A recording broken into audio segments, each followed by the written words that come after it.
Hello friends, नमस्ते, अस्सलाम वालेकुम, सत श्री अकाल। जो भी आपको पसंद है कबूल कीजिए। चलते हैं आज की इंटरेस्टिंग रिएक्शन वीडियो की तरफ।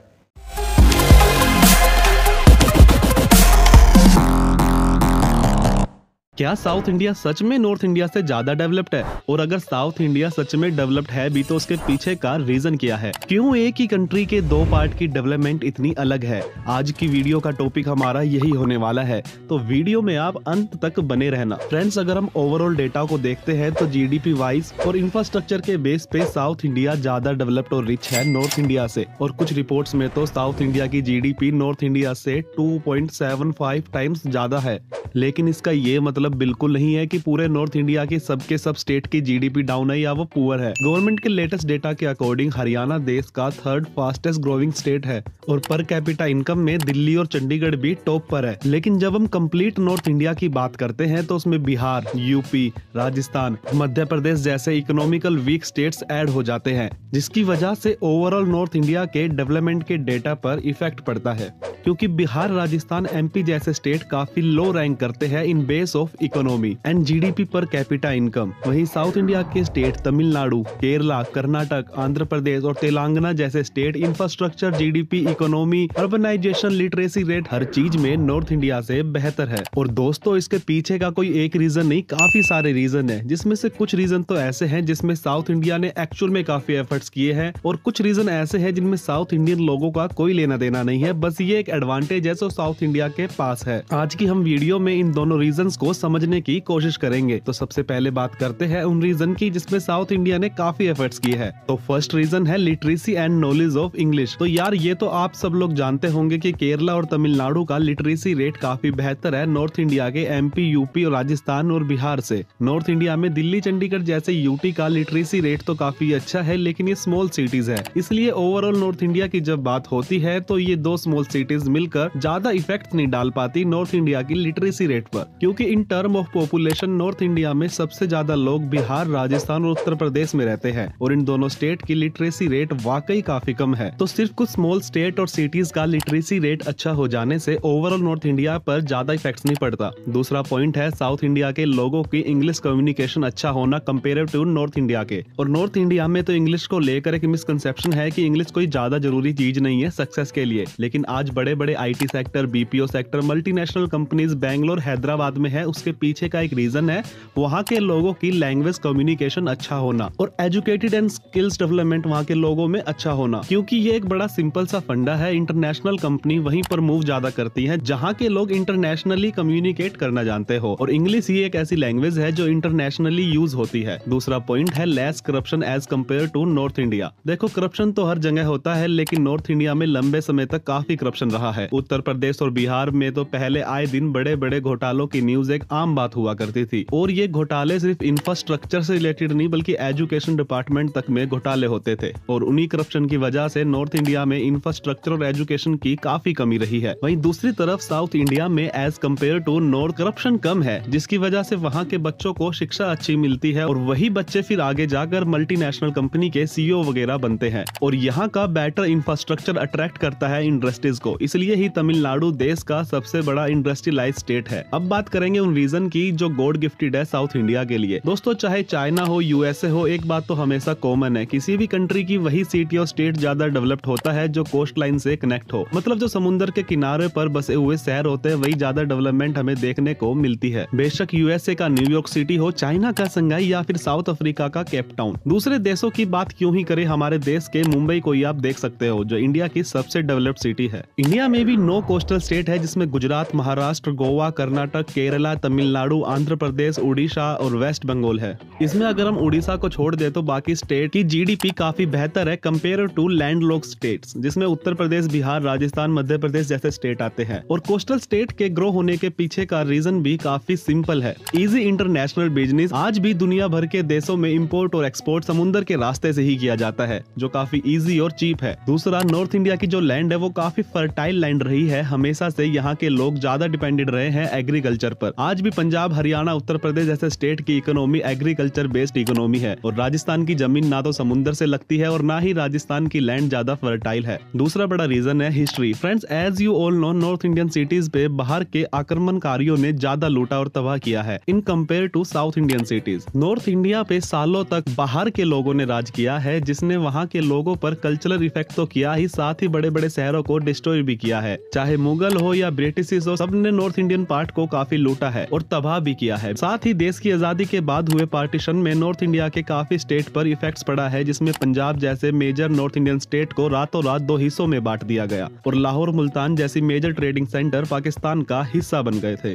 साथ ही बॉर्डर पार से आए शरणार्थियों की वजह से यहाँ पर इकोनॉमी क्राइसिस भी काफी देखे गए थे, जबकि साउथ इंडिया इन सब सर्कमस्टेंस से काफी दूर रहा है। इन सब के अलावा और भी काफी रीजंस है जिनकी वजह से साउथ इंडिया की ग्रोथ फास्ट है नॉर्थ इंडिया से। उसमें सोशल और पॉलिटिकल इंफ्रास्ट्रक्चर काफी इंपॉर्टेंट है। साउथ इंडिया के लोग ज्यादा शांत होते हैं और हमें कभी कभार ही साउथ इंडिया से दंगे फसादी की खबरें सुनाई देती है। वहीं नॉर्थ इंडिया ने हमेशा से लड़ाई और जंग देखी है और यहाँ आपको लड़ाई दंगे ज्यादा देखने को मिलेंगे। नॉर्थ इंडिया का सोशल इंफ्रास्ट्रक्चर काफी वीक है, लोग समाज के प्रति अपनी जिम्मेदारी कुछ कम समझते हैं। अगर बात पॉलिटिकल इंफ्रास्ट्रक्चर और पॉलिसी की करें तो अगेन साउथ इंडिया की पॉलिटिकल स्टेबिलिटी और पॉलिसी बेटर है नॉर्थ इंडिया से, जो हम अपनी किसी अलग वीडियो में डिस्कस करेंगे। फिलहाल के लिए ये वीडियो काफी लंबी हो गई है, इस वीडियो को यही खत्म करते हैं और अगर आप ऐसी ही वीडियोस आगे भी देखना चाहते हो तो प्लीज मेरे चैनल को सब्सक्राइब करें। North India versus south India ये एक ऐसा टॉपिक है जो पूरे भारत में बहुत ज़्यादा दोहराया जाता है, क्योंकि नॉर्थ इंडिया को बहुत पसमानदा करार दिया जाता है साउथ इंडिया के मुकाबले में। और कुछ एक फैक्टर्स पर वीडियो ऑनर बात कर रहे थे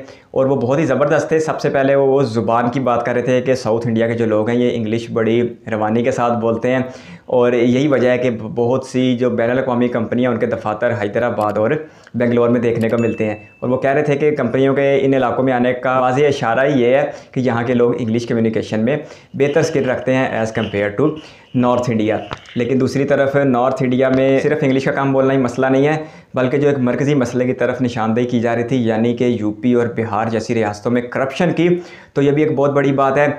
नॉर्थ इंडिया में आईएनसी का भी बड़ा ज़ोर रहा है, आजकल बीजेपी का भी अच्छा खासा ज़ोर है, लेकिन साउथ इंडिया में जो पॉलिटिकल पार्टीज़ हैं, रीजनल पॉलिटिकल पार्टीज़, उनका अच्छा खासा होल्ड है। यही वजह है कि नॉर्थ इंडिया की कुछ रियासतों में करप्शन इसलिए भी ज़्यादा होती है कि वफाकी और रियासती हुकूमतें एक जमात की होती हैं और करप्शन करने में अच्छी खासी आसानी भी होती है। फिर इसके साथ साथ लिटरेसी रेट की बात की जा रही थी, तो लिटरेसी रेट में बिहार और यूपी बहुत पीछे हैं अगर हम केरल से और तमिलनाडु जैसी रियासतों से मिलाकर देखते हैं। फिर एक और वजह की बात की जा रही थी कि जितने भी भारत के ऊपर हमले हुए हैं वो सारे अफ़गानिस्तान के या ईरान के इस रास्ते से हुए हैं जहाँ पर नॉर्थ इंडिया वाला इलाका है। इसी वजह से यहाँ पर मल्टी कल्चरल देखने को मिलते हैं और जो वो लोग जो हिंदुस्तान को फतह करने के लिए आए थे वो अपना नकूश छोड़ के गए हैं सारे इलाके के ऊपर। उन हमला आवरों ने नॉर्थ इंडिया के बड़े बड़े शहरों को भी लूटा है और नॉर्थ इंडिया के बड़े बड़े अमीर मंदिरों को भी लूटा है, जिसकी सोमनाथ मंदिर जिसकी एक बहुत बड़ी मिसाल भी है। लेकिन दूसरी तरफ जो माजी में जो हिस्ट्री में हमें इंडिया में पाई जाने वाली सल्तनतें मिलती हैं, चोला अम्पायर देख लो, मौर्य अम्पायर देख लो, वो हमें साउथ इंडिया में ही देखने को मिलती है। तो साउथ इंडिया बैरूनी हमला आवरों से महफूज रहा, जिसकी वजह से वहाँ पर करप्शन का या कत्लो गारत का ऐसा दौर नहीं हुआ जो हमें नॉर्थ इंडिया में देखने को मिलता है। फिर नॉर्थ इंडिया में गांव का कल्चर भी बहुत ज़्यादा है और गांव के कल्चर के होने की वजह से लोग अपने अंदर बेहतरी की गुंजाइश भी पैदा ही नहीं होने देते, वो उसी कल्चर के साथ जीते हैं और उसी कल्चर के साथ मर जाते हैं। अपने कल्चर के साथ जुड़े रहना कोई बुरी चीज़ नहीं है, लेकिन वक्त के साथ साथ इस्लाहात ज़रूर होनी चाहिए। और नॉर्थ इंडिया में इस कमी को अच्छा खासा महसूस किया गया, जिसका नतीजा आज ये निकला है कि साउथ इंडिया के जो जीडीपी है वह नॉर्थ इंडिया से तकरीबन 3 गुना ज़्यादा हो चुकी है। साउथ इंडिया में लिटरेसी रेट भी ज़्यादा देखने को मिलता है। एचडीआई भी जो सबसे अच्छे देखने को मिलते हैं वो साउथ इंडिया में देखने को मिलते हैं, अगर आप दिल्ली और चंडीगढ़ की यूटी को निकाल दें नॉर्थ इंडिया से।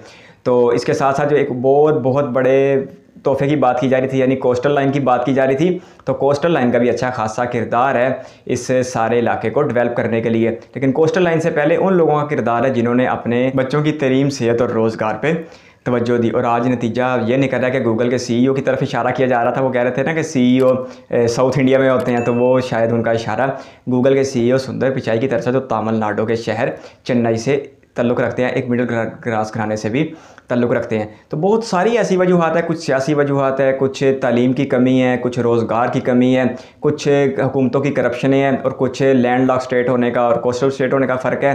तो इन सारे मामलात को मिला के साउथ इंडिया को अच्छे खासे एडवांटेज है नॉर्थ इंडिया पे। लेकिन नॉर्थ इंडिया का भी अपना एक रिच कल्चर है, यहाँ पर ज़राअत सदियों से ही की जा रही है, जिसकी वजह से यहाँ के लोग ज़राअत के साथ ग्रास रूट लेवल तक जुड़े हुए हैं। और उन लोगों ने अपने आप को बदलने की कुछ ज़्यादा कोशिश भी नहीं की और गांव में रहने को तरजीह दी और स्कूल जाने की निस्बत खेत जाने को तरजीह दी। तो आज नतीजा सबके सामने है कि साउथ इंडिया बहुत ही मुनफरद दिखाई देता है नॉर्थ इंडिया से। लेकिन नॉर्थ इंडिया के लिए भी पोटेंशियल अभी ख़त्म नहीं हुआ। यूपी बिहार के पास अभी पोटेंशियल तो यकीनी तौर पर बहुत ज़्यादा है, बस कमी है तो यहाँ पर मजबूत और मुस्तहकम हुकूमतों की, और उसके बाद इन लोगों को अगर मौक़े फ़राहम किए जाएँ तो यकीनी तौर पर नॉर्थ इंडिया के लोग भी अच्छी खासी सलाहियत रखते हैं और फिर से भारत को दुनिया का एक शानदार मुल्क बनाने की सलाहियत रखते हैं। हमें ये नहीं भूलना चाहिए कि gift city, Noida city, Gurugram city और धुलेरा स्मार्ट सिटी भी ये हमें नॉर्थ में ही देखने को मिलता है। तो नॉर्थ में भी कोई कमी नहीं है, लेकिन जिन वजूहात का जिक्र किया गया वो इतनी बड़ी कमी है कि उन्होंने आज तक नॉर्थ इंडिया को ऊपर ही नहीं आने दिया। आपकी कीमती वक्त का शुक्रिया। इस वीडियो में यहाँ तक बनने के लिए बहुत सारा धन्यवाद। चैनल पर फर्स्ट टाइम है तो सब्सक्राइब करते हुए बेल आइकन प्रेस कर दें। बहुत जल्द एक और इंटरेस्टिंग रिएक्शन वीडियो के साथ मिलेंगे, तब तक के लिए अपना बहुत सारा ख्याल रखिएगा। Bye bye.